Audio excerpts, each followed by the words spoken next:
এটা ছিল পরশু দিনের ব্লগ। সেদিন বিকালে আমরা দুজন একসাথে বেরিয়েছিলাম অনেক দিন পর।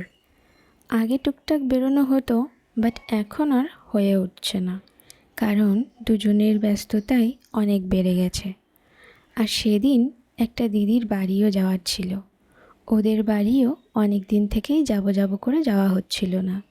সেদিন একটা এমার্জেন্সি কাজও পড়েছিল, তাই গেলাম। আর আমাদেরও কয়েকটা কাজ ছিল, সেগুলোও একবারেই সেরে আসবো ভাবলাম। তাই একটু রেডি হলাম। আর এই পেন্ডেন্টটা দেখছো, এটা ঠিক 1 বছর আগে এরকম সময়েই কিনেছিলাম আমার বার্থডে গিফট কিনতে গিয়ে। তাই আমার হাজব্যান্ডকে বললাম, দেখো 1 বছর হয়ে গেল আর আমার বার্থডেও চলে আসছে কয়েকদিন পরেই। আর বাইরের ওয়েদারটা কিন্তু ভীষণ ভালো ছিল, কিন্তু গরম ছিল। আমি তো বেরোতে না বেরোতেই ঘামতে শুরু করেছি। আর রাস্তাটাও খুব সুন্দর ছিল, কিন্তু ওই দিদির বাড়ি থেকে ফিরতে অনেকটাই দেরি হয়ে গেল। প্রথমবার গেলাম তো, তাই আর কি। তাই আমাদের কাজগুলো আর হলো না। তারপর বাড়ি ফিরে ডিনার করে নিলাম।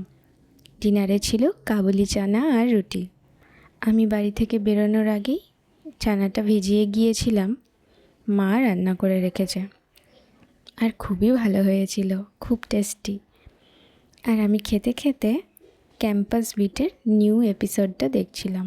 আমার খুব ফেভারিট একটা সিরিজ, কারণ শান্তনুকে আমার খুব ভালো লাগে। ওর ডান্স সেই D3 থেকে আমি ফ্যান ওর।